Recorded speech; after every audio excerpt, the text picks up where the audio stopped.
어이 거기. 연병장의 흙먼지 사이로 날카로운 목소리가 파고들었다. 소란스럽던 공기가 일순간 얼어붙었다. 수백 명의 훈련병과 조교들의 시선이 연단 뒤쪽에서 걸어 나오는 한 여자에게 꽂혔다. 누구십니까? 잔뜩 겁을 집어먹은 조교 하나가 말을 더듬었다. 여자는 대답 대신 성큼성큼 걸음을 옮겼다. 군화 발자국 소리가 심장 박동처럼 규칙적이고 위압적으로 울렸다. 그녀의 어깨에는 대령 계급장이 서늘한 오후 햇살을 받아 번뜩이고 있었다. 707 특임대 전설의 팀장 출신이자 창군 이래 최연소 연대장으로 부임한 이세연이었다. 그녀의 시선이 닿은 곳에는 기가 막힌 풍경이 펼쳐져 있었다. 훈련병 하나가 소대장의 멱살을 잡고 흔들고 있었고 그 주변에는 겁에 질린 동기들이 웅성거리고 있었다. 바닥에는 소대장의 모자가 짓밟혀 흙투성이가 되어 뒹굴었다. 멱살을 잡고 있는 훈련병 최태성이었다. 국내 굴지의 재벌가 셋째 아들이라는 그 녀석은 입대 첫날부터 아나무인으로 유명했다. 야, 김정은 중위. 내가 말했지? 우리 아버지가 누군지 알면 너 이따위로 못한다고. 어디서 감히 나한테 엎드려 뻗쳐를 시켜? 돌았어? 최태성은 씩씩거리며 핏대를 세웠다. 뺨을 맞은 듯 김정훈 중위의 한쪽 얼굴이 붉게 부어올라 있었다. 장교의 권위가 훈련병의 돈자랑 앞에서 처참하게 구겨진 순간이었다. 김중위는 분함에 입술을 깨물면서도 혹시라도 부대에 누가 될까봐 주먹을 꽉 쥐고 참아내고 있었다. 그 꼴을 지켜보던 이세연의 눈매가 가늘어졌다. 그녀는 천천히 그러나 거침없이 그들 사이로 파고들었다. 이거 아주 재미있는 상황이네. 낮지만 힘있는 목소리에 최태성이 고개를 획 돌렸다. 뭐야? 아줌마는 뭔데 끼어들어? 순간 연병장 전체에 정적이 흘렀다. 조교들의 얼굴이 사색이 되었다. 연대장에게 아줌마라니. 하지만 이세연은 눈 하나 깜짝하지 않았다. 오히려 입가에 서늘한 미소를 띄었다. 아줌마라. 사회에서는 그렇게 보일 수도 있겠군. 하지만 여기서는 아니야. 이세연은 김정훈 중위의 멱살을 잡고 있는 최태성의 손목을 눈짓으로 가리켰다. 그 손 3초 안에 놓지 않으면 평생 숟가락 들기 힘들게 만들어주지. 참나. 이 아줌마가 진짜. 최태성은 코웃음을 치며 잡고 있던 멱살을 더욱 세게 조였다. 그는 자신의 배경만 믿고 눈앞의 여자가 누군지 파악할 생각조차 하지 않았다. 당신 이름이 뭐야?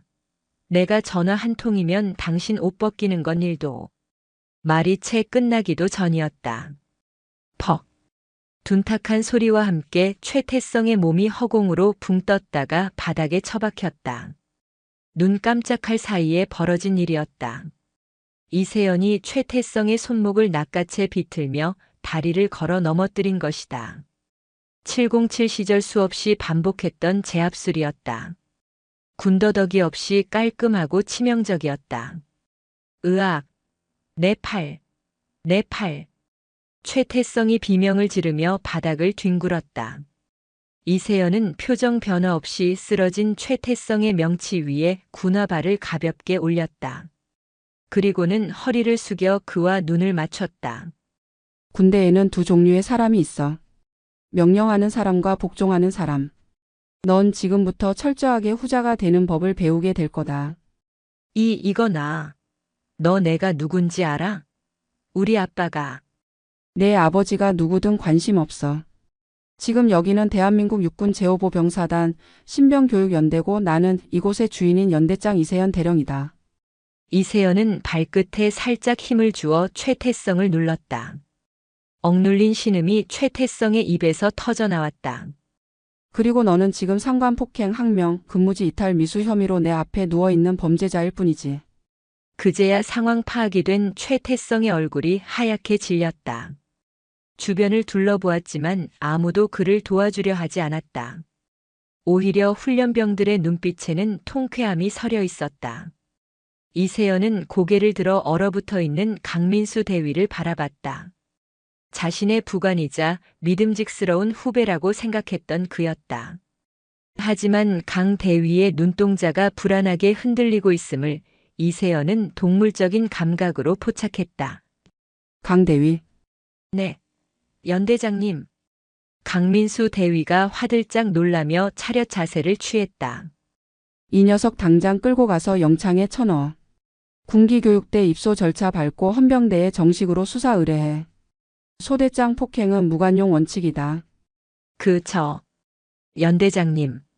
최태성 훈련병은 신원이 좀 특수해서 상부의 지침을 확인해 봐야 할 것 같습니다. 무작정 영창을 보내면 나중에 골치 아파질 수도. 강민수 대위가 말꼬리를 흐리며 난처한 표정을 지었다. 이세연의 눈썹이 꿈틀했다. 군인의 기본보다 외부의 압력을 먼저 걱정하는 태도. 평소에 그답지 않았다. 지침? 내 명령이 곧 지침이야. 군법 위에 재벌 있어? 당장 집행해. 이세연의 호령에 강민수 대위는 어쩔 수 없다는 듯 고개를 숙였다. 알겠습니다. 헌병대 인계하겠습니다. 조교들이 달려들어 바닥에서 끙끙대는 최태성을 일으켜 세웠다. 최태성은 끌려가면서도 악에 바친 목소리로 고함을 질렀다. 이세연, 너 내가 가만 안 둬. 내일 아침에 해 뜨는 거 못 보게 해줄 거야. 두고 봐. 그의 비명 섞인 저주가 연병장에 울려 퍼졌지만 이세연은 먼지를 털어내듯 어깨를 으쓱할 뿐이었다. 그녀는 멍하니 서 있는 김정훈 중위에게 다가갔다. 흑투성이가 된 그의 모자를 주워 탁탁 털어 건네주었다. 고개 들어 소대장. 가 감사합니다. 연대장님, 면목 없습니다. 김정훈 중위가 울먹이며 고개를 숙였다. 부하들 보는 앞에서 당한 수모에 자존심이 찢겨나갔을 터였다. 이세연은 그런 그의 어깨를 단단히 잡았다. 부당한 폭력에 맞서지 않고 참은 건 비겁해서가 아니야. 내가 입고 있는 군복의 무게를 알기 때문이지. 넌 오늘 훌륭하게 지휘관의 품위를 지켰어. 이세연의 따뜻한 격려에 김중희의 눈시울이 붉어졌다. 가서 치료받아. 그리고 진술서 꼼꼼하게 작성해. 토시 하나 빼놓지 말고 사실대로. 뒤는 내가 책임진다. 이세연은 김중희를 의무대로 보낸 뒤 연단 위로 올라갔다. 수백 명의 훈련병이 숨을 죽이고 그녀를 올려다보았다. 전체 차렷. 마이크를 쓰지 않았음에도 쩌렁쩌렁한 목소리가 연병장을 가득 채웠다. 오늘부로 너희들의 신분은 사회에서 가져온 껍데기가 아니다. 여기서는 모두가 똑같은 대한민국 군인이다. 돈이 많든 백이 좋든 내 알바 아니다. 내 구역에서 룰을 어기는 노문 지휘 고하를 막론하고 박살을 내주겠다. 이상. 단결. 우렁찬 함성이 연병장을 뒤흔들었다. 이세연은 만족스러운 듯 고개를 끄덕이고는 집무실로 향했다. 하지만 그녀의 등 뒤로 강민수 대위가 어딘가로 은밀하게 전화를 거는 모습은 보지 못했다. 여보세요? 실장님. 네, 접니다. 일이 좀 꼬였습니다. 네.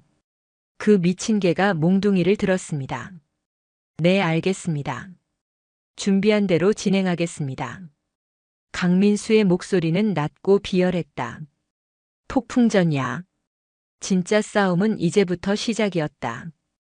연대장실로 돌아온 이세연은 창밖을 바라보며 깊은 숨을 내쉬었다. 책상 위에는 방금 전 헌병대에 넘긴 최태성에 관한 보고서가 놓여 있었다. 역시 보통 놈은 아니군. 보고서 귀퉁이에는 특이사항 부친이 국방위원회 소속 유력 인사와 친분 두터움이라는 메모가 적혀 있었다. 강민수 대위가 미리 조사해둔 내용이었다. 녀석이 그렇게 기고만장했던 이유가 있었다. 똑똑. 노크 소리와 함께 강민수 대위가 들어왔다. 그의 손에는 서류 봉투 하나가 들려 있었다. 연대장님, 사단 본부에서 긴급 공문이 내려왔습니다. 읽어봐. 이세연은 자리에 앉으며 지시했다. 최태성 훈련병 건에 대해 과잉 진압 논란이 제기될 수 있으니 징계 절차를 보류하고 상급 부대의 감찰 조사를 먼저 받으라는 내용입니다. 그리고 강민수는 잠시 뜸을 들이더니 서류 한 장을 더 꺼냈다. 연대장님께서 최태성 훈련병을 폭행했다는 민원이 국민신문고에 접수되었습니다. 전치 3주 진단서까지 첨부되어 있습니다. 이세연의 입꼬리가 비틀렸다. 불과 1시간도 지나지 않은 일이었다. 벌써 진단서에 민원까지. 빠르네. 아주 작정을 했어. 어떻게 하시겠습니까? 지금이라도 최태성 훈련병을 의무대로 보내고 부모님께 연락해서 좋게 해결하는 신용이라도 해야. 강대위. 이세연이 말을 끊었다. 그녀의 눈빛이 매섭게 빛났다. 타협은 없다. 놈들이 빠르게 움직인다는 건 그만큼 찔리는 게 많다는 증거야. 감찰 나오라고 해. 있는 그대로 보여주면 그만이니까. 하지만 상대는 재벌입니다. 게다가 국회 쪽 라인도 튼튼하다고 합니다. 계란으로 바위치기입니다. 계란으로 바위를 칠 수 없다면 다이아몬드로 깨부수면 돼. 그리고 강대위 자네 아까부터 말이 좀 많군. 강민수는 흠칫 놀라며 시선을 피했다. 죄송합니다. 연대장님을 걱정해서 드린 말씀입니다. 걱정은 고맙지만 사족은 필요 없어. 나가봐. 강민수가 나가자마자 이세연은 책상 서랍 깊숙한 곳에서 낡은 수첩을 꺼냈다. 707 시절부터 써오던 작전 노트였다. 그녀는 볼펜을 들어 무언가를 적어 내려갔다. 내부의 적. 움직임이 수상함. 그녀의 촉은 한 번도 틀린 적이 없었다. 아까 연병장에서 강민수 대위가 보였던 미묘한 망설임, 그리고 지나칠 정도로 상세한 최태성의 뒷배경 정보. 단순히 유능해서라고 하기에는 냄새가 났다. 강민수. 너는 아니길 바란다. 이세연은 씁쓸한 표정으로 중얼거렸다. 믿었던 도끼에 발등 찍히는 것만큼 아픈 일은 없었다. 하지만 감상에 젖어 있을 시간은 없었다. 그녀는 책상 아래 붙여둔 초소형 도청 탐지기를 켰다. 미세한 신호음과 함께 탐지기의 붉은 불이 깜빡였다. 집무실 안, 그것도 책상 바로 밑에 도청 장치가 숨겨져 있었다. 이세연의 눈이 차갑게 가라앉았다. 호 이렇게 나오시겠다. 그녀는 도청 장치를 떼어내는 대신 그대로 둔 채 의자에 등을 기댔다. 놈들이 듣고 싶어하는 이야기를 들려줄 생각이었다. 이세연은 휴대폰을 꺼내 어딘가로 전화를 걸었다. 물론 이 통화 내용은 연극이었다. 김소령. 나야. 지금 상황이 좀 안 좋아. 최태성 그놈 집안에서 압박이 들어오네. 아무래도 적당히 합의 보고 끝내야 할 것 같아. 증거? 없지. 그냥 조용히 덮자고. 전화를 끄는 이세연의 얼굴에는 아까와는 전혀 다른 사냥감을 노리는 맹수의 미소가 걸려 있었다. 그녀는 알고 있었다. 이 통화 내용을 들은 놈들은 승기를 잡았다고 착각하고 방심할 것이다. 그 시각 부대 밖 주차장에 세워진 검은색 세단 안. 강민수 대위는 헤드셋을 끼고 이세연의 통화 내용을 듣고 있었다. 그의 입가에 비릿한 웃음이 번졌다. 실장님 들으셨습니까? 이세연이 꼬리를 내렸습니다. 합의할 생각인가 봅니다. 조수석에 앉은 중년 남자가 묵직한 목소리로 대답했다. 최태성 아버지의 비서실장이었다. 좋습니다. 하지만 방심은 금물입니다. 확실하게 숨통을 끊어놔야죠. 오늘 밤 준비한 선물을 집무실에 넣어두세요. 뇌물수수 혐의까지 더해지면 대령 계급장 떼는 건 시간 문제일 겁니다. 네, 알겠습니다. 아, 그리고 잔금은 일처리 끝나는 대로 입금될 겁니다. 어머니 수술비 걱정은 마시죠. 강민수는 주먹을 꽉 쥐었다. 어머니의 병원비, 그리고 꽉 막힌 진급길. 이세연만 밟고 올라서면 모든 게 해결될 수 있었다. 죄책감은 잠시였다. 죄송합니다, 연대장님. 세상이 원래 그렇습니다. 강민수는 차 문을 열고 어둠 속으로 사라졌다. 하지만 그가 몰랐던 사실이 하나 있었다. 이세연이 707 시절 가장 잘 다루던 장비가 바로 고성능 장거리 도청기라는 것을. 집무실 창가에 서 있던 이세연은 귀에 꽂은 이어폰을 뺐다. 세단 안의 대화가 고스란히 녹음된 상태였다. 선물이라. 기대되는군. 이세연은 창밖의 어둠을 응시하며 나지막이 은조렸다. 강민수, 넌 선을 넘었어. 그녀는 책상 서랍에서 또 다른 특수 장비를 꺼냈다. 만년필처럼 생긴 초소형 카메라였다. 그녀는 그것을 책상 위 필통 속에 자연스럽게 꽂아두었다. 오늘 밤 쥐새끼가 제 발로 덫에 들어오는 모습을 생생하게 담아낼 것이었다. 밤이 깊었다. 부대의 모든 불이 꺼지고 정막이 감돌 때 집무실 문이 소리 없이 열렸다. 검은 그림자가 안으로 스며들었다. 그림자는 익숙한 손놀림으로 이세연의 책상 서랍을 열고 두툼한 현금 봉투를 깊숙이 찔러 넣었다. 작업을 마친 그림자가 안도의 한숨을 내쉬며 돌아서려는 찰나 딸각. 집무실의 불이 환하게 켜졌다. 밤손님이 오셨네. 소파에 다리를 꼬고 앉아있던 이세연이 차가운 눈으로 그를 바라보고 있었다. 연대장님. 강민수의 얼굴이 경악으로 물들었다. 이세연은 손에 든 리모컨을 흔들어 보였다. 필통에 있던 만년필 카메라가 빨간 불빛을 반짝이고 있었다. 어서와, 강대위. 기다리고 있었어. 이세연의 목소리는 지옥에서 온 사자처럼 서늘했다. 덫은 완벽하게 작동했다. 앉아. 이세연의 명령은 짧고 간결했다. 강민수 대위는 다리가 풀린 듯 소파에 주저앉았다. 그의 얼굴은 시시각각 변했다. 공포, 당혹감, 그리고 비굴함. 이세연은 천천히 책상으로 다가가 필통에 꽂혀있던 만년필 카메라를 회수했다. 그리고 강민수 앞에 툭 던져 놓았다. 설명해봐. 내 입으로. 강민수는 마른 침을 삼켰다. 그의 눈동자가 불안하게 흔들리며 책상 위 현금 봉투와 이세연의 얼굴을 오갔다. 연대장님.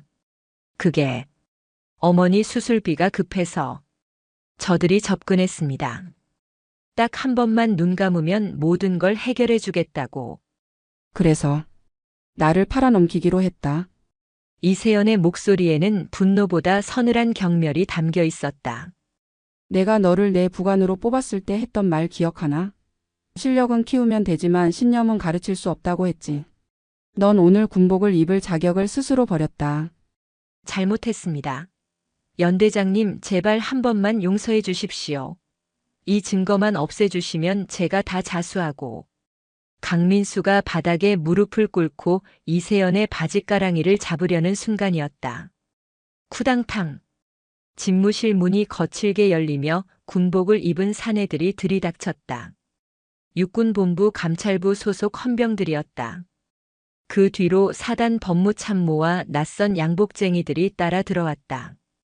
타이밍이 너무나 절묘했다. 마치 이 순간을 기다리고 있었다는 듯이. 육군본부 감찰부에서 나왔습니다. 이세연 대령님, 뇌물수수 및 직권남용, 그리고 훈련병 가혹 행위 혐의로 긴급 체포합니다. 감찰관이 영장을 들이밀었다. 이세연은 그들을 보며 피식 웃었다.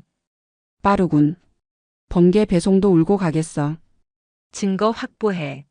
책상 서랍부터 뒤져. 감찰관의 지시에 헌병들이 하이에나처럼 달려들었다. 그들은 망설임 없이 책상 서랍을 열었고 방금 강민수가 넣어둔 두툼한 현금 봉투를 꺼내 들었다. 여기 있습니다. 현금 다발입니다. 감찰관은 승리감에 도취된 표정으로 이세연을 노려보았다. 이세연 대령 현행범으로 확인됐습니다. 변명의 여지가 없군요. 부하들을 시켜 훈련병을 폭행하고 뒤로는 뇌물을 챙기다니. 군인의 수치입니다. 이세연은 대꾸하지 않고 바닥에 엎드려 있는 강민수를 내려다보았다.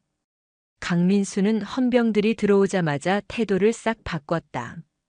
그는 벌벌 떨며 고개를 들지 못하는 척 연기하고 있었다. 강 대위, 자네가 제보한 내용이 사실인가? 감찰관이 강민수에게 물었다. 강민수는 이세연의 시선을 피하며 떨리는 목소리로 대답했다. 네, 맞습니다. 연대장님이 시키셨습니다. 최태성 훈련병을 손봐주라고. 그리고 이 돈은 입막음용으로 받은 것입니다. 기가 막힌 거짓말이었다. 이세연은 헛웃음을 삼켰다. 강민수는 살기 위해, 아니 어머니의 병원비를 위해 영혼까지 팔아치운 것이다. 재미있네. 아주 훌륭한 각본이야. 이세연은 저항하지 않고 두 손을 내밀었다. 헌병이 다가와 그녀의 손목에 수갑을 채웠다. 차가운 금속의 감촉이 피부에 닿았다. 707 시절 수많은 테러범을 제압하고 수갑을 채우던 그녀가 이제는 반대로 범죄자 취급을 받게 된 것이다. 연대장 계급장 반납하십시오. 감찰관이 손을 내밀었다. 이세연은 순순히 어깨의 견장을 떼어 건넸다. 하지만 그녀의 눈빛만은 여전히 맹수처럼 형형했다. 잘 보관해둬. 곧 다시 달러 갈 테니까. 허세는 감방 가서 부리시죠. 끌고 가. 이세연이 헌병들에게 이끌려 연대 본부 건물을 빠져나올 때 밖에는 이미 어둠이 깔려 있었다. 하지만 그 어둠 속에서도 번쩍이는 불빛들이 있었다. 기자들이었다. 어떻게 알았는지 벌써 진을 치고 있었다. 이세연 대령님, 뇌물수수 혐의 인정하십니까? 훈련병 폭행 사주 사실입니까? 여군 최초의 신화를 쓰셨는데 심경이 어떠십니까? 카메라 플래시가 기관총처럼 터졌다. 이세연은 눈 하나 깜짝하지 않고 정면을 응시하며 걸었다. 그 소란스러운 와중에 멀리 의무대 창문 너머로 누군가가 이 광경을 지켜보고 있었다. 최태성이었다. 그는 붕대를 칭칭 감은 팔을 창틀에 기댄 채 낄낄거리고 있었다. 꺼봐. 내가 뭘 했어? 대령? 별거 아니라고 했지. 그의 옆에는 비서실장이 흐뭇한 미소를 지으며 서 있었다. 도련님, 이제 푹 쉬시면 됩니다. 아버님께서 다 처리해 주셨습니다. 저 여자는 이제 군 생활 끝났습니다. 곧 옷 벗고 불명예 전역하게 될 겁니다. 아, 속이 다 시원하네. 근데 저걸로는 좀 부족하지 않아? 감방에서 콩밥 좀 먹게 해야 하는데. 걱정 마십시오. 뇌물 액수가 커서 실형을 피하기 어려울 겁니다. 게다가 강민수 대위가 확실하게 증언하기로 했습니다. 최태성은 주머니에서 담배를 꺼내 물었다. 군대 안에서, 그것도 의무대에서 담배라니. 하지만 아무도 그를 말리지 않았다. 이미 이 부대의 실질적인 주인은 연대장이 아니라 돈과 권력을 쥔 최태성이었다. 한편 호송차에 오른 이세연은 차창 밖으로 스쳐 지나가는 연병장을 바라보았다. 텅 빈 연병장 한 구석에 아직 퇴근하지 못한 김정훈 중위가 망연자실한 표정으로 서 있는 것이 보였다. 그는 자신의 억울함을 풀어주려던 연대장이 끌려가는 모습을 보며 절망하고 있었다. 이세연은 마음속으로 그에게 말을 건넸다. 기다려라, 소대장. 아직 안 끝났어. 그녀의 주머니 속 압수수색을 당할 때 교묘하게 숨겨둔 손가락만한 녹음기가 차갑게 식어 있었다.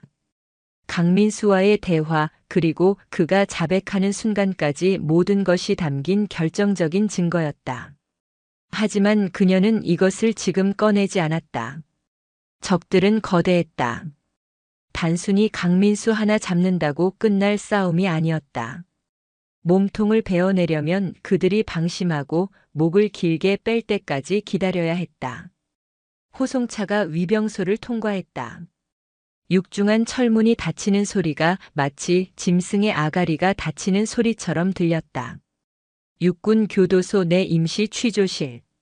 사방이 회색 콘크리트로 막힌 좁은 방 안에는 책상 하나와 의자 2개, 그리고 천장에 달린 백열등 하나가 전부였다. 공기는 습하고 퀴퀴했다. 이세연은 딱딱한 의자에 앉아 눈을 감고 있었다.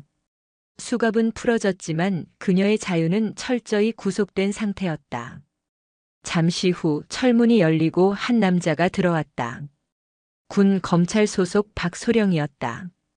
그는 꽤나 능글맞은 인상으로 들어오자마자 서류 뭉치를 책상 위에 쾅 내려놓았다. 아이고, 우리 영웅님. 여기서 뵙네요. 707 전설이 이런 누추한 곳에 계시니 참 격세지감입니다. 박소령은 비아냥거리며 맞은편에 앉았다. 이세연은 천천히 눈을 떴다. 그녀의 눈동자는 깊은 호수처럼 고요했다. 본론만 하지. 성격 급하시네. 뭐 좋습니다. 상황 파악은 되시죠? 강민수 대위 진술서, 뇌물 증거, 피해자 최태성 진단서. 삼박자가 아주 딱딱 맞아요. 이 정도면 징역 5년은 기본으로 깔고 가는 거 아시죠? 박소령은 볼펜을 까딱거리며 이세연을 압박했다. 그냥 인정합시다. 윗분들도 시끄러운 거 싫어하세요. 적당히 인정하고 옷 벗는 선에서 합의보면 집행유예 정도로 막아줄 수도 있습니다. 네. 우리 서로 피곤하게 하지 말자고요. 이세연은 박소령을 빤히 쳐다보았다. 그녀의 시선이 박소령의 명찰, 그리고 약간 흐트러진 넥타이, 초조한 듯 떨리는 손가락 끝을 훑었다. 신문 전문가였던 그녀의 눈에 박소령은 허점투성이었다. 박소령. 자네 급한가 보군. 네. 보통 이런 거는 며칠 묵히면서 길을 꺾는 게 정석인데 잡혀온 지 3시간 만에 합의 종용이라. 위에서 쪼아대나 보지? 빨리 덮으라고? 박소령의 눈썹이 꿈틀했다. 정곡을 찔린 것이다. 사실 최태성 측에서는 언론이 더 시끄러워지기 전에 이세연을 파면시키고 사건을 종결하라고 압박하고 있었다. 이봐요, 이 대령. 지금 상황 파악이 안 되나 본데 당신은 벼랑 끝이야. 도와줄 사람 아무도 없다고. 박소령이 책상을 내리치며 고함을 질렀다. 하지만 이세연은 눈 하나 깜짝하지 않았다. 벼랑 끝이라. 글쎄. 내가 보기엔 자네가 벼랑 끝에 서 있는 것 같은데. 뭐라고? 최태성 아버지가 국방위 소속 의원들 꽉 잡고 있다는 거 알아. 그래서 감찰부 헌병대, 검찰까지 한 통속으로 움직이는 거겠지. 그런데 말이야, 자네들은 큰 실수를 하나 했어. 이세연은 몸을 앞으로 기울이며 나직하게 속삭였다. 나를 건드린 것.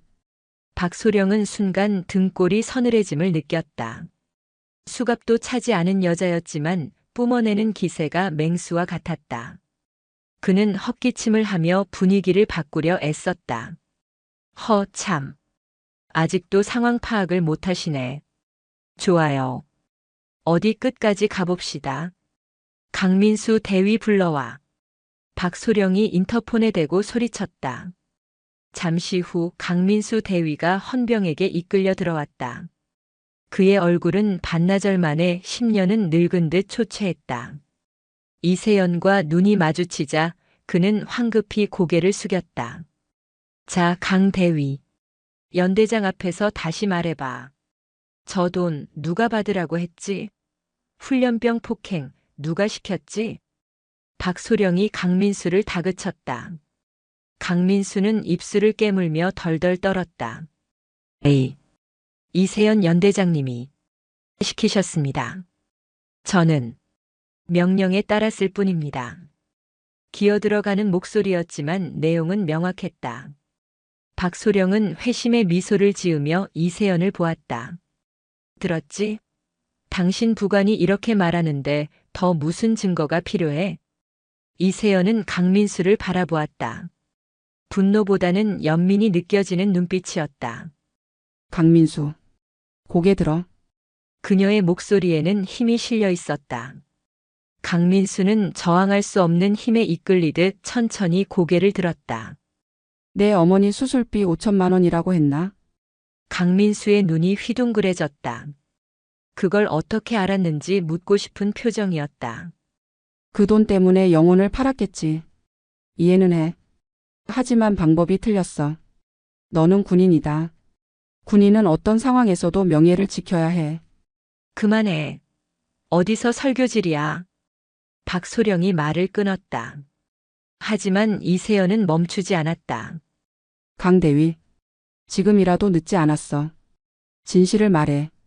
저들이 너를 지켜줄 것 같나? 내 옷 벗기고 나면 다음 타깃은 너야. 꼬리 자르기 당하고 비참하게 버려질 거다. 강민수의 눈동자가 격렬하게 흔들렸다. 사실 그도 두려웠다.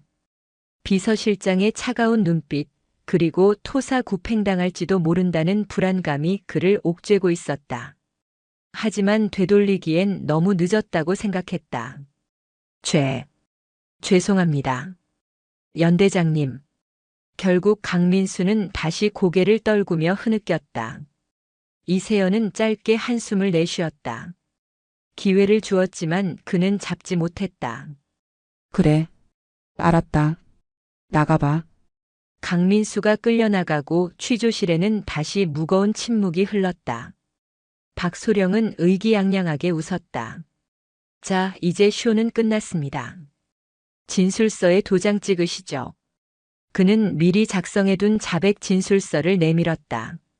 이세연은 진술서를 훑어보지도 않고 옆으로 밀어버렸다. 도장은 필요 없고. 내 변호인이나 불러. 변호인?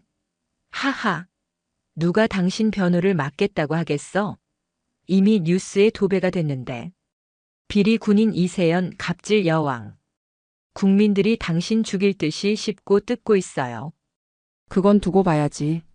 내가 부를 사람은 국선 변호사가 아니야. 이세연은 재킷 안주머니에서 명함 한 장을 꺼내 책상 위에 올려놓았다. 707 시절 그녀가 목숨을 구해줬던 인질 중 한 명이었다. 지금은 대한민국 최고의 로펌 대표 변호사가 된 사람. 법무법인 정의 대표 변호사 한성우.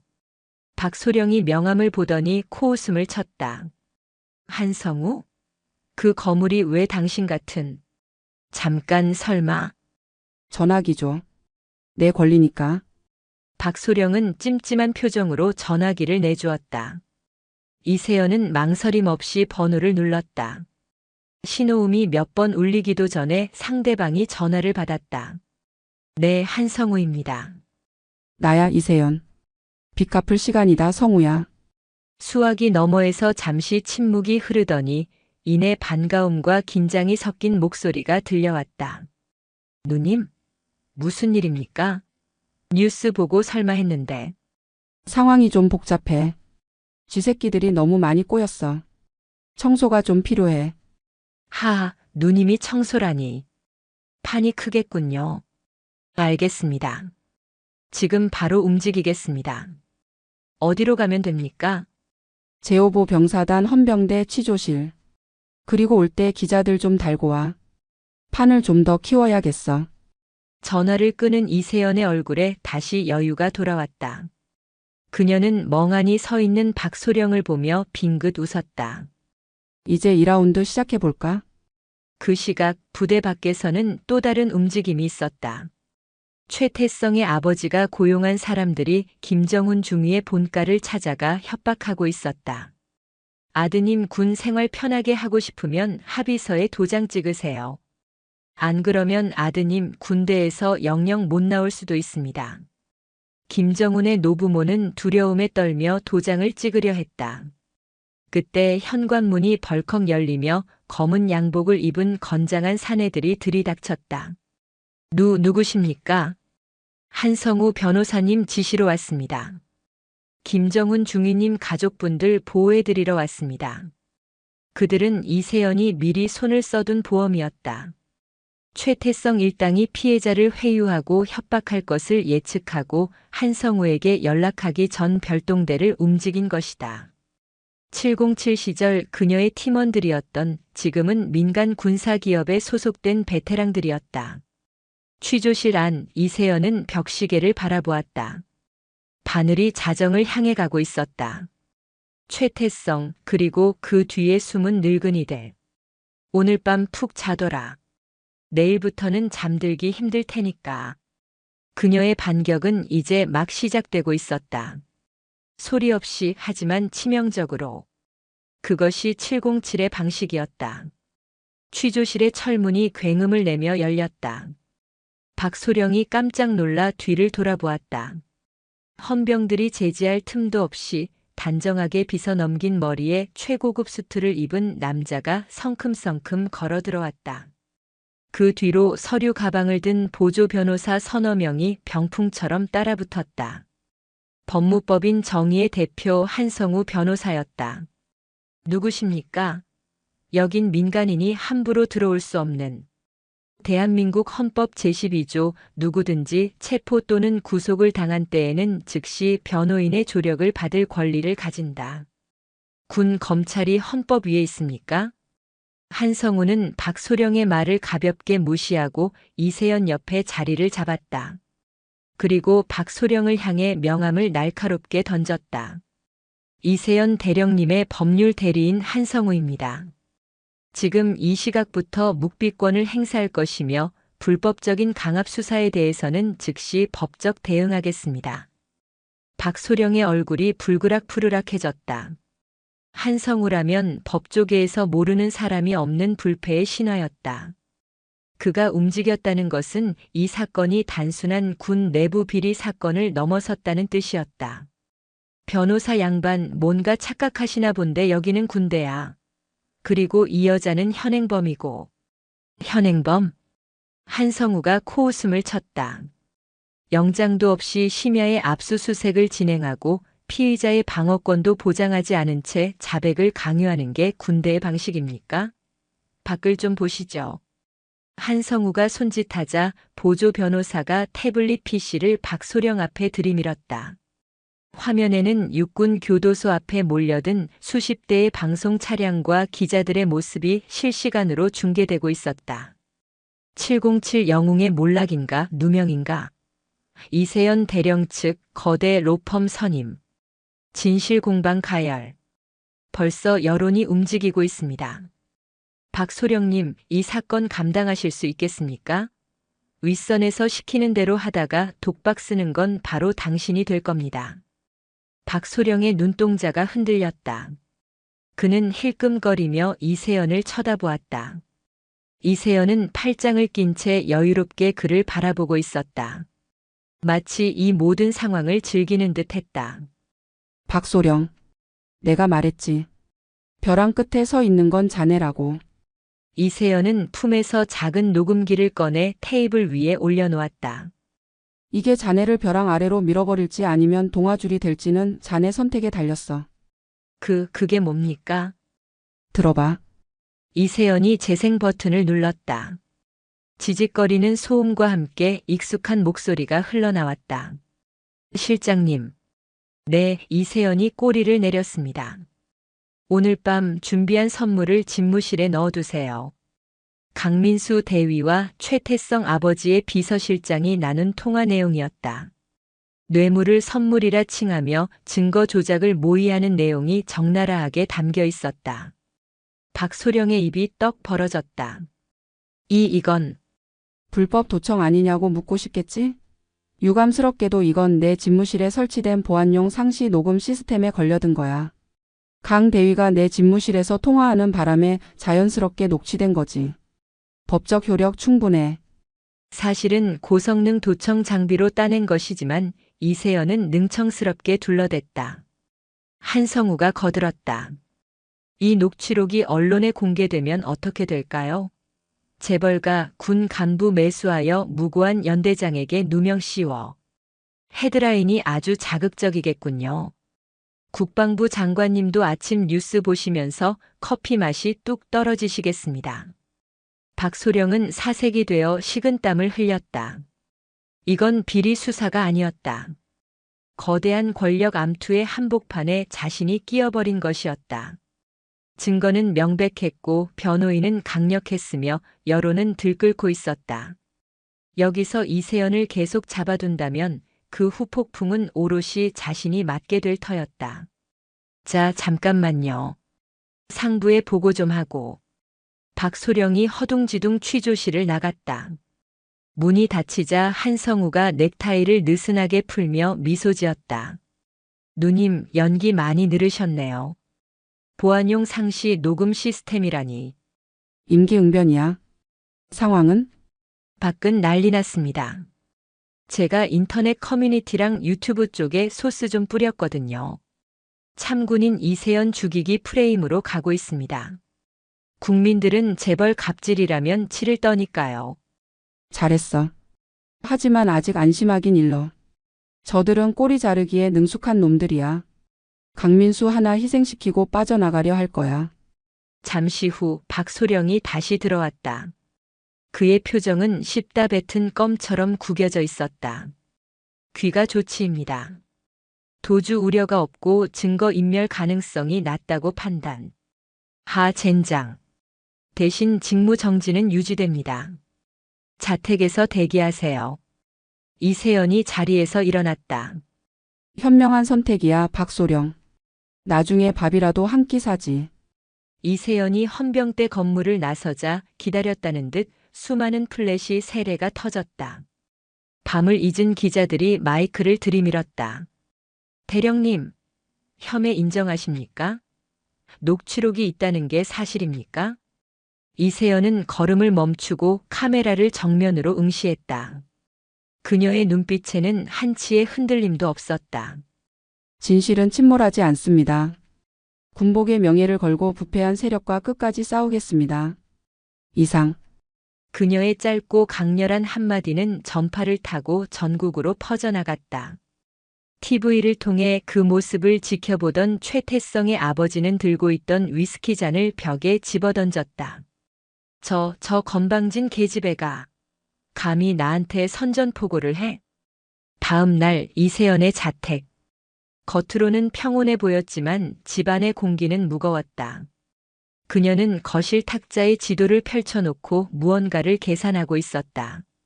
한성우 변호사가 소파에 앉아 심각한 표정으로 전화를 끊었다.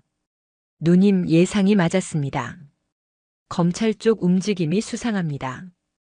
강민수 대위를 독방으로 옮겼답니다. 접견 금지 처분까지 내렸고요. 입을 막으려는 거죠. 녀석들이 급해졌어. 법으로 안 되면 주먹을 쓰겠지. 그게 놈들의 방식이니까. 이세연은 지도 위에 한 지점을 붉은 펜으로 동그라미 쳤다. 국군 수도병원. 피해자인 김정은 중위가 입원해 있는 곳이었다. 놈들의 다음 타깃은 김중이야. 강민수가 무너진 이상 피해자가 합의해주고 처벌 불원서를 써주면 사건을 유야무야 덮을 수 있다고 생각할 거야. 설마 병원까지 건드리겠습니까? 군 병원인데. 돈 앞에서는 군대 담장도 종이 쪼가리나 마찬가지야. 김중희를 빼돌리거나 강제로 도장을 찍게 만들겠지. 내가 직접 가야겠어. 위험합니다. 지금 직무 정지 상태라 위병소 통과도 쉽지 않을 텐데요. 그리고 누님을 노리는 눈이 너무 많습니다. 그래서 정문으로 안 가. 뒷문으로 갈 거야. 내 옛날 부하들 아직 근처에 있지? 이세연의 눈이 반짝였다. 그녀가 말하는 옛날 부하들이란 707 시절 생사고락을 함께했던 팀원들을 말하는 것이었다. 1시간 뒤 국군 수도병원 후문. 어둠을 틈타 검은 승합차 한 대가 미끄러지듯 멈춰섰다. 이세연은 모자를 깊게 눌러쓰고 차에서 내렸다. 그녀의 뒤로 건장한 사내 2명이 따라붙었다. 팀장님 오랜만에 뵙습니다. 오냐? 몸들은 안 굳었나 모르겠네. 에이, 매일 쇠질하는데 굳을 리가 있습니까? 근데 진짜 병원에서 한판 뜨는 겁니까? 최대한 조용히 처리한다. 민간인들 놀라게 하지 말고. 목표는 김정은 중위 보호야. 이세연과 팀원들은 익숙한 솜씨로 보안구역을 통과해 병동으로 진입했다. 복도는 고요했다. 하지만 김정훈 중위의 병실이 있는 3층에 들어서자 묘한 긴장감이 감돌았다. 간호사 스테이션은 비어 있었고 CCTV 카메라에는 검은 테이프가 붙어 있었다. 왔군. 이세연이 나직하게 속삭였다. 그때 복도 끝에서 검은 양복을 입은 사내 10여 명이 걸어왔다. 손에는 쇠파이프와 야구 방망이가 들려 있었다. 깡패들이었다. 군 병원에 깡패를 투입하다니 최태성 집안이 막장까지 갈 생각인 모양이었다. 누구냐 너희들. 맨 앞에 선 덩치가 곰 같은 사내가 험악하게 물었다. 이세연은 천천히 모자를 벗었다.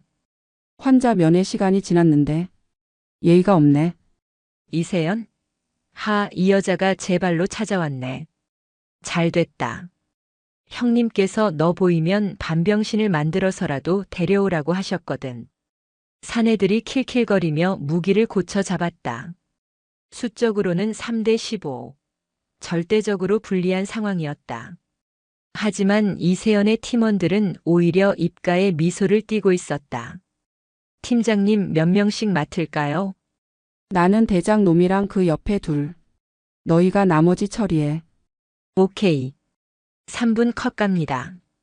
말이 끝나기가 무섭게 덩치 큰 사내가 쇠파이프를 휘두르며 달려들었다. 붕! 공기를 가르는 소리가 났다. 이세연은 가볍게 고개를 숙여 피한 뒤 사내의 품으로 파고들었다. 퍽! 그녀의 주먹이 사내의 명치에 꽂혔다. 억소리도 내지 못하고 사내가 비틀거렸다. 이세연은 틈을 주지 않고 그의 팔을 꺾어 쇠파이프를 빼앗아 바닥으로 던져버렸다. 그리고는 무릎으로 턱을 올려찼다. 거구의 사내가 종이 인형처럼 뒤로 낮아빠졌다. 순식간에 벌어진 일이었다. 나머지 깡패들이 주춤하는 사이 이세연의 부하들이 늑대처럼 달려들었다. 으악! 내 다리. 좁은 병원 복도는 순식간에 아수라장이 되었다. 하지만 이세연 측은 총기나 칼을 쓰지 않았다. 오로지 관절기, 급소 타격, 그리고 주변의 사물을 이용한 제압술 뿐이었다. 이세연은 굴러다니는 식판 쟁반을 집어들어 달려드는 놈의 안면을 가격하고 링거 거치대를 발로 차서 또 다른 놈의 정강이를 부러뜨렸다. 그녀의 움직임은 춤을 추듯 유려하면서도 치명적이었다. 불과 3분도 채 되지 않아 복도에는 신음하는 깡패들만이 즐비했다. 이세연은 숨 하나 흐트러지지 않은 채 병실 문을 열었다. 병실 안에는 김정훈 중위가 침대 구석에 웅크린 채 떨고 있었다. 겁에 질린 눈빛이었다. 이세연을 보자 그는 안도의 한숨을 내쉬며 눈물을 터뜨렸다. 연대장님. 늦어서 미안하다. 많이 무서웠지? 이세연은 다가가 김중희의 어깨를 감싸 안았다. 그때 이세연의 휴대폰이 울렸다. 발신자 표시 제한. 느낌이 좋지 않았다. 여보세요? 연대장님 저입니다. 강민수의 목소리였다. 하지만 평소와는 달랐다. 물기를 머금은 아니 삶을 포기한 듯한 목소리였다. 강대위? 너 지금 어디야? 독방에 있다면서 어떻게 전화를? 그게 중요한 게 아닙니다. 연대장님 죄송합니다. 정말 죄송합니다. 저들은 악마입니다. 무슨 소리야? 똑바로 말해. 제 어머니 수술 실패하셨답니다. 그리고 저들이 말했습니다. 제가 모든 죄를 뒤집어 쓰고 사라지면 남은 빚은 없던 걸로 해주겠다고. 이세연의 등골이 오싹해졌다. 강민수 헛소리 하지 마. 너 지금 무슨 생각하는 거야? 연대장님은 꼭 이기십시오. 저는 여기까지인 것 같습니다. 부디 건강하십시오. 툭. 전화가 끊겼다. 이세연은 다시 전화를 걸었지만 연결되지 않았다. 팀장님 왜 그러십니까? 부하가 다급하게 물었다. 이세연의 얼굴이 하얗게 질려 있었다. 강민수가 위험해. 놈들이 자살로 위장해서 입을 막으려고 해. 그녀는 주먹을 꽉 쥐었다. 김정훈을 구했지만 또 다른 희생자가 나오려 하고 있었다. 분노가 머리끝까지 치솟았다. 가자. 육군 교도소로. 오늘 밤 저 새끼들 뼈와 살을 분리해 놓는다. 이세연은 바닥에 쓰러져 있는 깡패 두목의 멱살을 잡고 일으켜 세웠다. 내 형님이라는 작자한테 전해. 오늘 밤 목 닫고 기다리라고. 사냥개가 이빨을 드러냈으니까. 그녀는 김정훈 중위를 부하들에게 맡기고 병원을 뛰쳐나갔다. 밤 공기가 차가웠지만 그녀의 몸은 뜨겁게 달아올라 있었다. 더 이상 법과 절차 따위는 중요하지 않았다. 이제는 전쟁이었다. 육군 교도소의 높은 담장 위로 칠흑 같은 어둠이 내려앉아 있었다. 감시탑의 서치라이트가 주기적으로 마당을 훑고 지나갔지만 담장 밑바닥 그늘진 사각지대를 기어오르는 검은 그림자는 포착하지 못했다. 이세연이었다. 그녀는 707 시절 밥 먹듯이 했던 침투 훈련을 기억해냈다. 맨손으로 배관을 타고 오르는 그녀의 동작에는 망설임이 없었다. 호흡은 지극히 낮고 고요했다. 그녀의 머릿속에는 오로지 하나, 강민수 대위를 살려야 한다는 생각뿐이었다. 자살 위장이라니. 놈들은 선을 넘어도 한참 넘었다. 2층 창문 틈새가 살짝 열려 있었다. 환기를 위해 열어둔 듯 했다. 이세연은 그 틈으로 손가락을 집어넣어 걸쇠를 풀고 소리 없이 복도로 미끄러져 들어갔다. 복도는 기이할 정도로 조용했다. 야간 근무를 서야 할 헌병들의 모습이 보이지 않았다. 아니, 정확히 말하면 정위치에 없었다. 이것은 누군가 의도적으로 병력을 물렸다는 뜻이었다. 냄새가 나는군. 이세연은 벽에 바짝 붙어 이동했다. 독방 구역은 지하 1층이었다. 계단을 내려가려는데 인기척이 들렸다. 아, 진짜. 왜 우리한테 이런 걸 시키고 지랄이야. 그냥 놔두면 알아서 죽는 거 아니었어? 입 다물어. 위에서 확실하게 처리하라고 했잖아. 사고사로 위장하려면 우리가 손을 좀 써야 한다고. 사복을 입은 하지만 짧은 머리에 건장한 남자 2명이 계단을 올라오고 있었다. 헌병이 아니었다. 외부에서 투입된 해결사들이 분명했다. 이세연은 어둠 속에 몸을 숨겼다. 그들이 자신의 앞을 지나가는 순간 이세연이 튀어나갔다. 퍽. 맨손 날치기가 뒤따라오던 남자의 목덜미를 정확히 가격했다. 남자는 비명도 지르지 못한 채 기절했다. 앞서가던 남자가 놀라 뒤를 돌아보려 했지만 이세연의 발이 이미 그의 명치를 파고들었다. 컥. 남자가 숨을 헐떡이며 주저앉자 이세연은 그의 머리채를 잡아 벽에 강하게 밀어붙였다. 말해. 강민수 방 어디야? 그리고 지금 안에 누가 있어? 너 뭐야? 묻는 말에만 대답해. 뼈마디 하나씩 으스러지기 싫으면. 이세연이 남자의 손가락 하나를 뒤로 꺾자 남자가 고통에 찬 신음을 흘렸다. 지하 1호실. 안에. 실장님이 보낸 기술자가 들어갔어. 기술자. 킬러를 뜻하는 은어였다. 이세연은 남자를 기절시켜 구석에 처박아 두고 지하로 질주했다. 더 이상 은밀하게 움직일 시간이 없었다. 지하 1호실 앞. 철문은 굳게 닫혀 있었지만 안에서 쿵, 쿵 하는 둔탁한 소리가 들려왔다. 이세연은 문고리를 잡았다. 잠겨 있었다. 그녀는 주머니에서 가느다란 철사를 꺼내 열쇠 구멍에 꽂아 넣었다. 707 대테러 팀장 시절 잠긴 문을 따는 건 기본 소양이었다. 찰칵. 문이 열리자마자 이세연은 안으로 몸을 날렸다. 방 안의 풍경은 처참했다. 강민수 대위는 목에 밧줄이 감긴 채 천장 배관에 매달려 발버둥 치고 있었고 검은 마스크를 쓴 남자가 강민수의 다리를 잡아당겨 질식을 유도하고 있었다. 자살로 위장하기 위해 의자를 발로 차 넘어뜨린 직후였다. 이 개자식들이. 이세연의 고함에 마스크를 쓴 기술자가 돌아봤다. 그는 당황하지 않고 품에서 잭나이프를 꺼내 들었다. 방해꾼이 들어왔네. 기술자가 칼을 휘두르며 달려들었다. 이세연은 상체를 뒤로 젖혀 칼날을 피함과 동시에 바닥에 굴러다니던 식판을 집어들어 상대의 얼굴을 후려쳤다. 챙. 날카로운 금소금이 울렸다. 기술자가 주춤한 사이 이세연은 곧장 강민수에게 달려가 그의 다리를 들어 올렸다. 밧줄에 가해지는 무게를 줄여 숨통을 트여주기 위함이었다. 강대위, 정신 차려. 컥.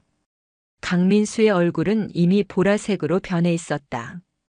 기술자가 다시 칼을 고쳐 쥐고 이세연의 등 뒤를 노렸다. 이세연은 강민수를 받치고 있어 양손을 쓸 수 없는 상황이었다. 쉭. 칼바람이 이세연의 옆구리를 스치고 지나갔다. 군복이 찢어지고 붉은 선혈이 배어나왔다. 하지만 이세연은 비명조차 지르지 않았다. 그녀는 강민수의 허리춤을 잡고 온몸의 회전력을 이용해 발차기를 날렸다. 뒷발차기가 기술자의 복부에 깊숙이 박혔다. 크역. 기술자가 뒤로 나뒹굴었다. 그 틈을 타 이세연은 밧줄 매듭을 향해 뛰어올랐다. 그녀의 손에 들린 것은 아까 기술자가 떨어뜨린 잭나이프였다. 단숨에 밧줄을 끊어냈다. 쿵. 강민수가 바닥으로 떨어지며 거칠게 기침을 토해냈다. 콜록, 콜록.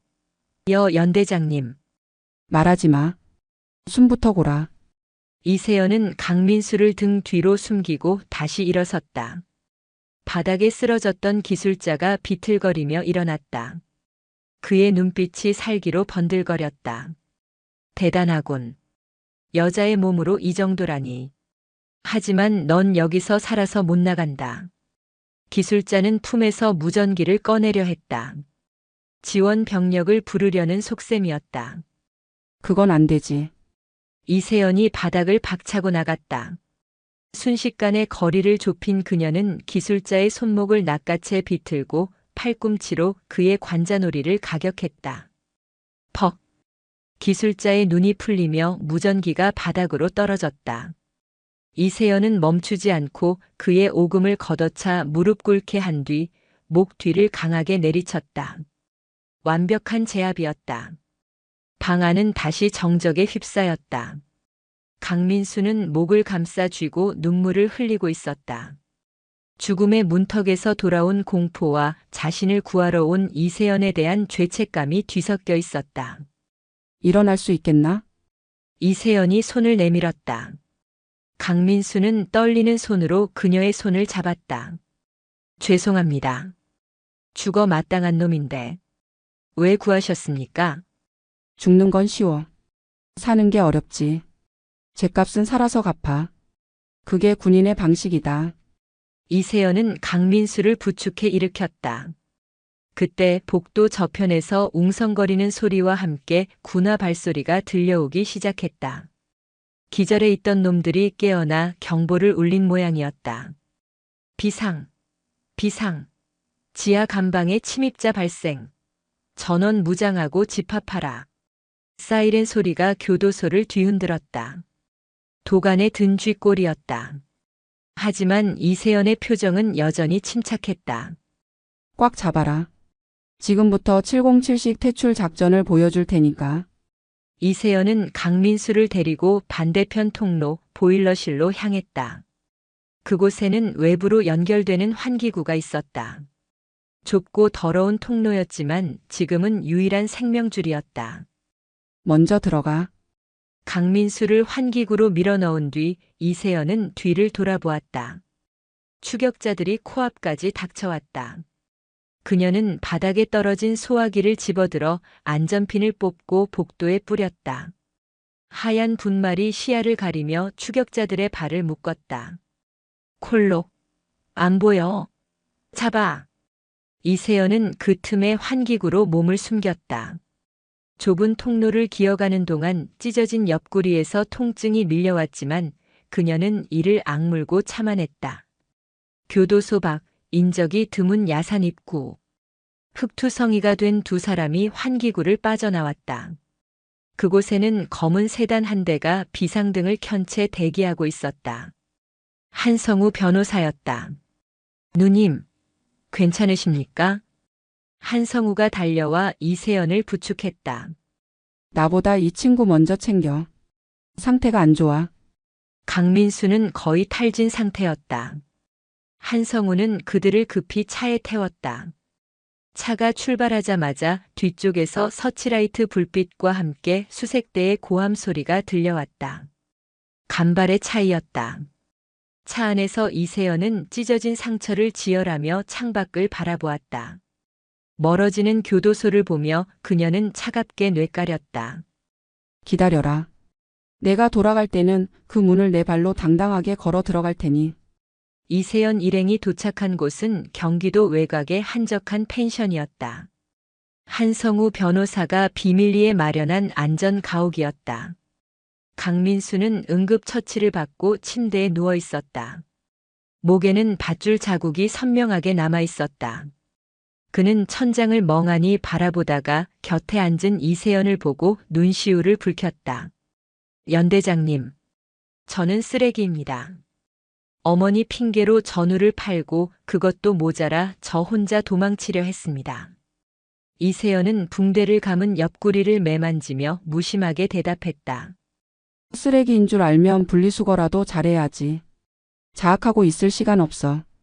지금부터 내가 해야 할 일이 태산이니까. 그때 한성우가 태블릿 PC를 들고 거실로 들어왔다. 그의 표정이 심각했다. 상황이 재미있게 돌아갑니다. 뉴스 보시죠. 화면 속 뉴스 앵커는 긴급 속보를 전하고 있었다. 오늘 새벽 육군 교도소에 괴한이 침입하여 수감 중이던 강모 대위를 납치해 도주하는 사건이 발생했습니다. 군 당국은 용의자로 직무 정지 중인 이세연 대령을 지목했습니다. 군 검찰은 이 대령이 자신의 비리 증거를 인멸하기 위해 핵심 증인을 납치한 것으로 보고 체포영장을 발부. 기가 막힌 시나리오였다. 피해자를 구출한 것을 납치로 둔갑시키고 이세연을 증거 인멸을 시도한 흉악범으로 만들어버린 것이다. 최태성 아버지가 언론 플레이를 시작했군요. 이제 누님은 쫓기는 도망자 신세입니다. 전국에 수배령이 내려질 겁니다. 강민수가 주먹을 불끈 쥐었다. 아닙니다. 제가 자수하겠습니다. 제가 나가서 모든 게 거짓말이라고 그들이 저를 죽이려 했다고 밝히겠습니다. 강민수가 일어나려 하자 이세연이 그를 도로 자리에 앉혔다. 진정해. 지금 내가 나가봤자 아무도 안 믿어. 놈들은 널 정신 이상자나 협박에 못 이겨 허위 진술하는 사람으로 몰아갈 거야. 그리고 이번에는 진짜로 널 죽이겠지. 그럼 어떡합니까? 이대로 당하고만 있어야 합니까? 이세연의 입가에 묘한 미소가 번졌다. 누가 당하고만 있대? 전쟁은 이제부터야. 놈들이 나를 악당으로 만들었으니 그에 걸맞게 놀아줘야지. 이세연은 주머니에서 작은 USB 메모리를 꺼냈다. 교도소에서 기술자를 제압할 때 그의 주머니에서 슬쩍 빼낸 것이었다. 한 변호사 이거 확인해봐. 놈들이 멍청하게도 증거를 흘리고 다녔더군. 한성우가 USB를 노트북에 연결했다. 잠시 후 그의 눈이 휘둥그레졌다. 이건 통화 녹음 파일들이네요. 김중희 처리건 강대위 자살 위장 시나리오, 심지어 이세연 대령 매장 계획까지 날짜별로 정리되어 있습니다. 그 기술자 혹시 보험용으로 윗선이랑 통화한 걸 다 녹음해둔 모양입니다. 역시 더러운 일 하는 놈들일수록 서로를 못 믿지. 이게 우리의 핵무기다. 이걸 언론에 뿌릴까요? 그러면 게임 끝입니다. 한성우가 흥분해서 물었다. 하지만 이세연은 고개를 저었다. 아니, 언론에 뿌리면 놈들은 꼬리 자르기를 할 거야. 비서실장 선에서 덮고 최태성과 그 아비는 빠져나가겠지. 비서실장의 과잉 충성이다 뭐 이런 식으로. 이세연의 눈빛이 매섭게 빛났다. 그녀가 노리는 것은 깃털이 아니라 몸통이었다. 내일 오전 10시. 사단 대강당에서 내 징계위원회와 최태성 훈련병의 퇴소식이 동시에 열린다고 했지? 네, 그렇습니다. 최태성은 의병 제대 형식으로 훈련소를 나가게 됩니다. 아주 성대한 환송회가 될 거라고 하더군요. 국회의원들도 몇 명 온다고 하고요. 잘 됐네. 잔치상 엎어버리기 딱 좋은 날이야. 이세연은 자리에서 일어나 창밖을 바라보았다. 동이 트고 있었다. 어둠이 걷히고 빛이 오는 시간. 한 변호사. 준비해. 내일 우리는 그곳으로 간다. 네. 수배 중인데 거길 가신다고요? 헌병들이 깔려 있을 텐데요. 그러니까 가는 거야. 모두가 보는 앞에서 가장 화려하게 등장해 줘야지. 강민수 대위 너도 갈 수 있겠나? 강민수는 이를 악물고 고개를 끄덕였다. 가겠습니다. 제 목숨 걸고 증언하겠습니다. 제 군복을 벗는 한이 있어도 놈들 옷은 꼭 벗기겠습니다. 좋아. 작전명은 단결. 목표는 적 지휘부의 완전한 괴멸이다. 다음 날 아침 제5보병사단 정문. 삼엄한 경비가 펼쳐지고 있었다. 검은색 고급 세단들이 줄지어 들어갔다. 최태성의 아버지와 국방위 소속 의원들, 그리고 비서실장이 차에서 내렸다. 그들은 서로 악수를 하며 여유롭게 웃고 있었다. 하 의원님, 먼 길 와주셔서 감사합니다. 우리 태성이가 몸이 안 좋아서 의병 제대하게 되어 참 마음이 아픕니다. 아유, 별 말씀을요. 군대에서 고생 많았죠. 그나저나 그 여자는 잡혔답니까? 곧 잡힐 겁니다. 도간에 쥐니까요. 오늘 징계위원회에서 파면 처리하고 잡히는 대로 군사재판에 넘겨서 아주 본때를 보여줄 겁니다. 비서실장이 끼어들어 거들었다. 그들은 자신들의 승리를 확신하고 있었다. 대강당은 사람들로 가득 찼다. 단상 위에는 최태성 훈련병 전역 및 이세연 대령 징계위원회라는 현수막이 걸려 있었다. 기이한 조합이었다. 한쪽에서는 범죄자를 영웅처럼 보내주고 한쪽에서는 영웅을 범죄자로 만들어 매장하려는 자리. 사단장이 마이크를 잡았다. 지금부터 행사를 시작하겠습니다. 그때였다. 쾅! 대강당의 거대한 양쪽 문이 굉음을 내며 활짝 열렸다. 장내의 모든 시선이 문 쪽으로 쏠렸다. 역광을 받으며 서 있는 세 사람의 실루엣. 또각또각. 군화 소리가 정막을 깨고 울려 퍼졌다. 정복을 갖춰 입은 이세연이 당당하게 걸어 들어오고 있었다. 그녀의 양옆에는 한성우 변호사와 목에 붕대를 감은 강민수 대위가 서 있었다. 이세연? 어떻게 여기까지? 최태성의 아버지가 자리에서 벌떡 일어났다. 비서실장의 얼굴이 사색이 되었다. 헌병들이 당황하여 그들을 막아서려 했지만 이세연의 기세에 눌려 주춤거렸다. 이세연은 단상 앞까지 걸어가 멈춰섰다. 그녀는 사단장의 마이크를 뺏어 들었다. 지지직. 스피커 하울링 소리가 사람들의 고막을 찔렀다. 이세연은 벙커에 숨어있는 적장을 바라보듯 최태성의 아버지와 비서실장을 정면으로 노려보았다. 늦어서 죄송합니다. 주인공은 원래 마지막에 등장하는 법이라서요. 장내의 술렁임이 일었다. 기자들이 카메라 셔터를 미친 듯이 눌러댔다. 자, 이제 진짜 재판을 시작해 볼까요? 여기 아주 재미있는 이야기가 담긴 선물이 하나 있는데. 이세연이 손에 든 USB를 높이 들어 올렸다.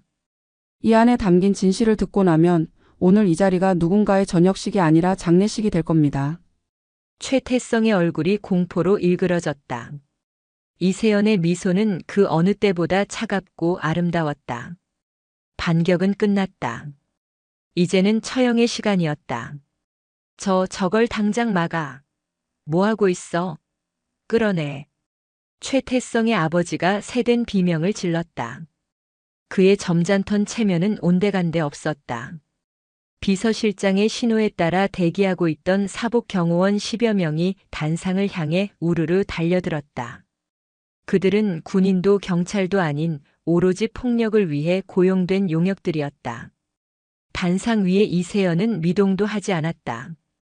그녀의 눈은 달려오는 맹수떼를 바라보는 사냥꾼처럼 차분했다. 한 변호사 강대위 데리고 뒤로 물러나 있어. 누님은요? 청소 좀 해야지. 이세연은 마이크 스탠드를 뽑아들었다. 묵직한 쇠막대기가 그녀의 손에서 윙윙거리는 소리를 내며 돌았다. 가장 먼저 단상 위로 뛰어 올라온 경호원이 주먹을 날렸다. 이세연은 고개를 까딱해 피하고 스탠드 아랫부분으로 녀석의 명치를 찍어버렸다. 컥! 외마디 비명과 함께 첫 번째 타자가 무대 아래로 굴러떨어졌다. 장내는 아수라장이 되었다. 기자들은 이 믿기 힘든 광경을 찍느라 플래시를 터뜨렸고 훈련병들과 부모들은 비명을 지르며 웅성거렸다. 경호원들 뭐해? 저 여자 마이크 빼서. 방송실 가서 전기 내려. 비서실장이 악을 썼다. 하지만 방송실로 향하던 경호원들은 복도에서 튀어나온 건장한 사내들에게 가로막혔다. 이세연의 옛 부하들 707 팀원들이었다. 어이 형씨들. 관계자 왜 출입 금지 못 봤어? 방송실 앞에서도 격렬한 난투극이 벌어졌다. 단상 위는 이세연의 동무대였다. 그녀는 다수의 적을 상대로 한치의 물러섬도 없었다. 정복 차림이라 움직임이 불편할 법도 했지만 그녀의 타격은 정확하고 치명적이었다. 관절기, 업어치기, 급소 타격. 이세연의 손과 발에 걸린 경호원들은 추풍낙엽처럼 쓰러졌다. 그녀가 날린 뒤돌려차기에 맞은 거구의 사내가 비서실장 바로 앞 테이블로 쿵 하고 떨어졌다. 테이블이 박살나며 파편이 튀었다. 비서실장님. 그렇게 급하게 어딜 가시려고. 영화는 이제 시작인데. 이세연은 숨을 고르며 흐트러진 머리카락을 쓸어 넘겼다. 그리고 품에서 무전기를 꺼냈다. 큐. 방송실을 장악한 팀원이 재생 버튼을 눌렀다. 대강당의 거대한 스피커에서 치직거리는 잡음과 함께 선명한 목소리가 흘러나왔다. 강민수 대위는 자살로 위장해서 처리해. 깔끔하게. 뒤탈없게 해. 네, 알겠습니다. 약물 주입하고 목을 매달겠습니다. 이세연 그 여자는 뇌물 수수로 엮어서 매장시키고 감방에서 썩게 만들어. 최 회장님께서 걱정하지 말라고 하십니다. 돈으로 안 되는 게 어디 있겠냐고. 적나라한 살인 모의와 증거 조작 내용이 대강당 전체에 울려 퍼졌다. 웅성거리던 장내가 일순간 찬물을 끼얹은 듯 조용해졌다. 최태성의 아버지는 얼굴이 하얗게 질려 자리에 주저앉았다. 최태성은 귀를 막고 고개를 저었다. 아, 아니야. 저거 다 조작이야. 거짓말이라고. 이세연은 경호원들을 모두 제압하고 다시 마이크를 잡았다. 들리십니까? 이것이 저들이 말하는 정의입니다. 돈으로 군대를 사고 사람 목숨을 파리 목숨처럼 여기는 자들의 추악한 민낯입니다. 그녀는 뒤에 서 있던 강민수 대위에게 손짓했다. 강민수는 떨리는 걸음으로 앞으로 나왔다. 그는 목을 감싸고 있던 붕대를 천천히 풀었다. 시퍼렇게 멍들고 살이 패인 밧줄 자국이 드러났다. 좌중에서 탄식이 터져 나왔다. 저는 이세연 대령님의 부관 강민수 대위입니다. 저 목소리의 주인공은 저를 죽이려 했던 킬러와 비서실장입니다. 저는 돈에 눈이 멀어 상관을 배신했고 그 대가로 토사구팽당해 죽을 뻔했습니다. 강민수는 눈물을 흘리며 말을 이었다.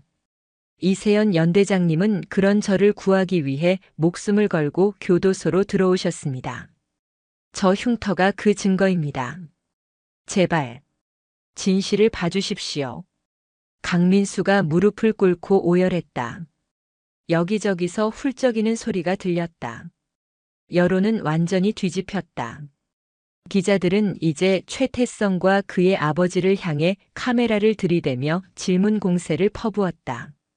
회장님, 살인 교사 혐의 인정하십니까? 아들 병역 비리 사실입니까? 군 당국 매수하셨습니까? 최태성의 아버지는 비틀거리며 일어나 도망치려 했다. 비켜. 이거 안 나? 변호사 불러. 다 고소할 거야. 그때 대강당의 문이 다시 열리고 제복을 입은 경찰들과 군 검찰 수사관들이 들이닥쳤다. 한성우 변호사가 미리 연락해둔 서울지방경찰청 광역수사대였다. 최진호 회장, 그리고 박철민 비서실장. 살인교사, 뇌물공여, 공무집행방해 혐의로 긴급 체포합니다. 수사관들이 그들의 손목에 수갑을 채웠다. 권력의 정점에 서 있던 자들의 몰락은 순식간이었다. 이세연은 단상 아래로 내려갔다. 그녀의 눈은 구석에 숨어 벌벌 떨고 있는 최태성을 향하고 있었다. 최태성은 이세연이 다가오자 뒷걸음질 치다 벽에 부딪혔다. 오지 마. 우리 아빠가 누군지 알지? 너 내가 가만 안 둬. 아직도 상황 파악을 못하고 헛소리를 짓거리는 최태성. 이세연은 그 앞에 섰다. 최태성. 힉. 이세연은 최태성의 가슴팍에 달린 전역 예정자 리본을 거칠게 뜯어냈다. 넌 전역 못해. 군 생활 다시 시작해야지. 아니, 이번엔 군 생활이 아니라 수감 생활이 되겠네. 이거나. 난 환자라고. 의병제대. 환자? 아까 보니까 도망가는 속도가 아주 국가대표급이던데. 멀쩡한 거 다 확인됐어. 넌 병역 기피 상관 폭행 무고죄로 군사 재판을 받게 될 거야. 육군 교도소 밥이 입에 맞을지 모르겠네. 이세연의 눈빛에 압도된 최태성은 결국 바지에 오줌을 지리며 주저앉았다. 살려주세요. 잘못했습니다. 한 번만 봐주세요. 용서는 피해자한테 가서 빌어. 물론 그가 받아줄지는 모르겠지만. 이세연은 뒤를 돌아보았다. 맨 뒷좌석에 휠체어를 타고 온 김정훈 중위가 보였다. 그는 눈물이 그렁그렁한 채 이세연을 바라보며 경례를 올렸다. 이세연은 그에게 마주 경례를 했다. 강당을 가득 메운 훈련병들이 누가 먼저랄 것도 없이 기립박수를 치기 시작했다. 와! 이세연! 이세연! 박수 소리는 함성이 되어 강당을 뒤흔들었다. 그것은 정의가 승리했다는 환호이자 진정한 지휘관에 대한 존경의 표시였다. 이세연은 옅은 미소를 지으며 그들의 환호에 답했다. 긴 싸움이 끝나는 순간이었다. 하지만 그녀의 전쟁은 아직 끝나지 않았다. 3개월 후, 겨울이 지나고 연천의 산자락에도 봄 기운이 완연했다. 제5보병사단 신병교육대 연병장은 파릇파릇한 새싹과 함께 새로운 활기로 가득 차 있었다. 이세연은 집무실 창가에 서서 연병장을 내려다보았다. 그녀의 어깨에는 다시 대령 계급장이 그리고 가슴에는 훈장이 달려 있었다. 지난 3개월은 폭풍 같은 시간이었다. 최태성 일가는 완전히 몰락했다. 최 회장과 비서실장은 살인 교사 및 뇌물 혐의로 구속 기소되었고 재벌가의 비리가 줄줄이 엮여 나오며 그룹 자체가 공중분해될 위기에 처했다. 최태성은 군사재판에서 징역 3년을 선고받고 육군 교도소에 수감되었다. 그는 매일 밤 울면서 아버지를 찾고 있다는 소문이 들려왔다. 똑똑. 노크 소리와 함께 김정훈 중위가 들어왔다. 그는 더 이상 휠체어를 타지 않았다. 건강을 회복하고 다시 소대장으로 복귀한 모습은 늠름했다. 충성. 연대장님 부르셨습니까? 오, 김중희. 몸은 좀 어떤가? 덕분에 완쾌했습니다. 다시 훈련병들과 뛰니까 살 것 같습니다. 김정훈의 얼굴에는 그늘이 없었다. 그는 이세연 덕분에 명예를 회복했고 국가로부터 피해 보상까지 받았다. 하지만 무엇보다 그가 기쁜 것은 다시 군복을 입고 당당하게 군인으로 살 수 있다는 사실이었다. 다행이군. 아, 그리고 강민수 소식은 들었나? 김정훈의 표정이 잠시 어두워졌다. 강민수 대위는 참작 사유가 인정되었지만 죗값을 피할 수는 없었다. 그는 징역 1년 6개월을 선고받고 복역 중이었다. 네, 지난주에 면회 다녀왔습니다. 얼굴이 많이 편안해 보였습니다. 어머니 수술도 한성우 변호사님이 도와주셔서 잘 끝났다고 하고요. 출소하면 시골 내려가서 농사 지으며 어머니 모시고 살겠다고 하더군요. 그래. 녀석 죗값 다 치르고 나오면 소주나 한잔하자고 전해줘. 알겠습니다. 아, 그리고 연대장님. 사단장님께서 찾으십니다. 이번 장성 진급 심사 때문에. 이세연은 피식 웃었다. 이번 사건으로 그녀는 국민적인 영웅이 되었다. 부패를 척결한 참군인 707의 여제. 언론은 연일 그녀를 찬양했고 국방부에서도 그녀를 진급시키지 않을 수 없는 분위기였다. 준장 진급이 거의 확정적이었다. 알았어. 가볼게. 수고해. 이세연은 정모를 쓰고 집무실을 나섰다. 복도를 지나가자 병사들이 우렁찬 목소리로 경례를 붙였다. 단결.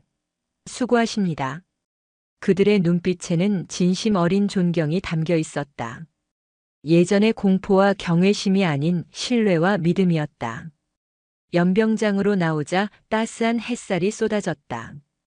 때마침 신병 수료식이 진행되고 있었다. 5주간의 고된 훈련을 마친 훈련병들이 늠름한 자태로 도열해 있었다.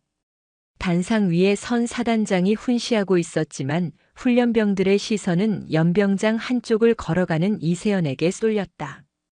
이세연은 걸음을 멈추고 그들을 바라보았다. 흙먼지 뒤집어 쓴 앳된 얼굴들. 그들 하나하나가 누군가의 귀한 아들이자 조국을 지키는 전사들이었다.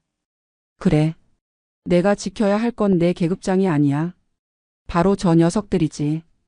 이세연의 가슴이 벅차올랐다. 그녀는 707 시절부터 수많은 전장을 누볐지만 지금 이곳 연병장이야말로 자신이 있어야 할 최고의 전장임을 깨달았다. 부당한 권력과 싸우고 약한 자를 보호하며 정의를 바로 세우는 곳. 사단장의 훈시가 끝나고 마지막 경례 순서가 되었다. 전체 차렷. 연대장님께 대하여 경례. 사회자의 외침은 없었지만 훈련병들은 약속이라도 한 듯 이세연을 향해 몸을 돌렸다. 수천 명의 군화가 동시에 땅을 울렸다. 척. 수천 개의 손이 절도 있게 올라갔다. 단결. 하늘이 떠나갈 듯한 함성이 연천의 산과 들을 울렸다. 그것은 단순히 상관에 대한 예의가 아니었다. 자신들을 지켜준 영웅에 대한 감사와 그녀와 함께라면 어떤 적과도 싸울 수 있다는 맹세였다. 이세연은 가슴 깊은 곳에서 뜨거운 것이 울컥 치솟는 것을 느꼈다. 그녀는 천천히 그리고 엄숙하게 오른손을 들어 담례했다. 단결. 그녀의 목소리는 작았지만 그 울림은 강했다. 바람이 불어와 그녀의 머리카락을 흩날렸다. 태극기가 펄럭였다. 그녀의 군 생활 제2막은 이제 막 시작되고 있었다. 별을 달고 더 높은 곳으로, 더 넓은 곳으로. 하지만 그녀는 변하지 않을 것이다.